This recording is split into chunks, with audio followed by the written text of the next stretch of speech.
this music thing because they put a ceiling on a climb. So if you come, like I said, like I didn't want a can of corn or a pre-made meal. I wanted to go back to the source so I can learn what's what. So I think that if you only think music, only think urban music on top of that, urban music and music in general is a component in a much larger machine, which is the world or business world, right. And that's a part of the greater world, and so on and so on. So the reason that a lot of people, I feel like, whether it be major labels or other places win versus other folks, may not win as much, is because they realize this. They see what we're doing as being a small slice of a much bigger pie, and so you have to think about that.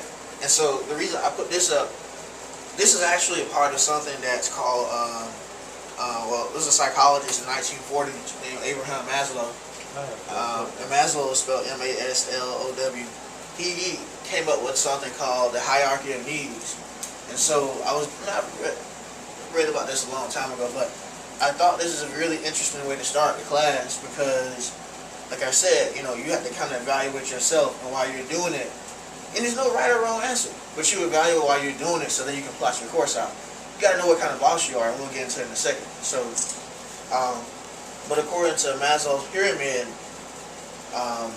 the highest ranking, he said, and you can agree or disagree, like the top 1% of people, who are driven and who are bosses, the way that they prioritize their motivations for doing things, the number one answer really would be self-actualizing, he said.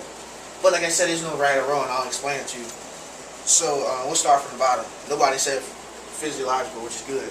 Because physiological needs and the things that drive people, that's basically, saying that you're being driven by breathing, food, water, sex, sleep, excretion.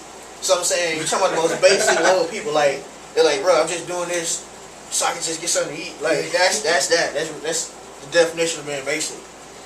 And then, the next one is safety. And so, security of body, people do it because they just want to move their family to a safe neighborhood. That's admirable. People doing it because they just want a job. They're trying to make some money. People doing it for moral sake. So they might say, hey, I'm going to start this independent label over here because I feel like my values aren't represented in the industry. That's why I'm doing this. And people, like I said, doing it for property so they can buy their mama a house. Again, admirable. And then love and belonging. Basically people doing it, like, hey, I'm doing this for my friend, like, hey, I had a homeboy, we used to roll together, he always wanted to rap, he got killed, so I want to keep his dream alive, I'm going to give some other artists opportunity. Again, that's admirable, I don't think there's nothing wrong with that. People doing it for family. Actually, in that list of love and belonging, too, it said people doing that for sexual intimacy. But the funny thing about that, I think, is that doesn't necessarily, that's higher ranked than this, because in the physiological level, it's like, I'm just doing this so I can mess around with this girl. I'm trying to impress this girl. This is a little bit different. I think this is more so along the lines of like love, when you loving somebody, that kind of thing. And so then the next level is esteem. Like I said, self-esteem, self-confidence, respect by others. Like, hey, I started this because I want to do something different. I did this because I want my family to respect me. Again, that's admirable. And then this self-actualizing thing is more so along the lines of, it's something that very few people can do. So it's to self-actualize, is to evaluate oneself. So, people that reach this level are doing it, it says, out of lack of prejudice. Meaning that, hey, if I can make money working with somebody that's Asian, that's black, that's gay, straight, whatever, that's how I'm going to do it. I don't let my prejudice hold me back. And acceptance of facts. Say, hey, look, you know what? I know I want to be a boss, but I'm not like Denny. I'm a little bit different, so I got to take a different approach. So, and problem solving too. Like I said, being really real with yourself so you can plot out your course. So like I said, there's no right or wrong answer. Nobody said none of that. That's why I would have really say, yo, don't be motivated by a physiological thing. Nobody said that. So I'm happy.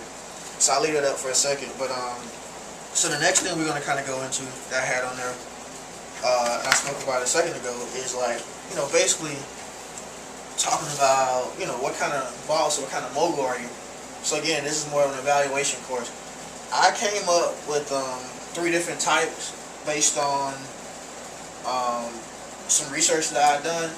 It's, again, like if you start looking into like psychological profile, it lists like 16 different types of stuff. I didn't want to do all that. I just simplified it, and then y'all can add to it. You can agree, disagree, we can talk about it. But in psychology, there's this thing called the Myers-Briggs I'll write it down. It's called the Myers-Briggs Type Indicator. I write in the slot for two, so you have to forgive me. Myers-Briggs.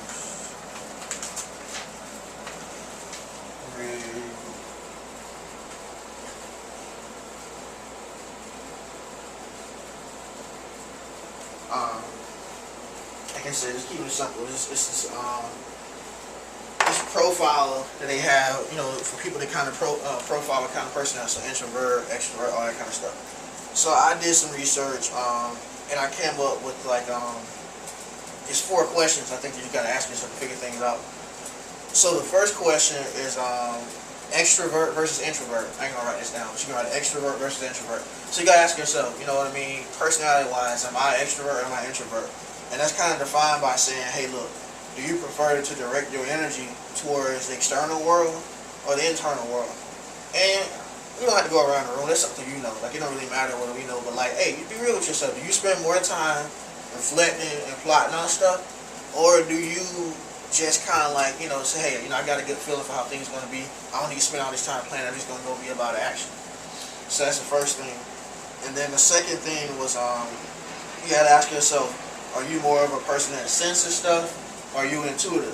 Meaning, do you prefer to gather information and data and facts and statistics and do all this research? Or are you somebody, again, that goes on your gut? So if I played you a record, A&Rs do this. They sit around the room. I wasn't like this kind of A&R, it's a combination of it, but they'll be like, all right, I hear this. What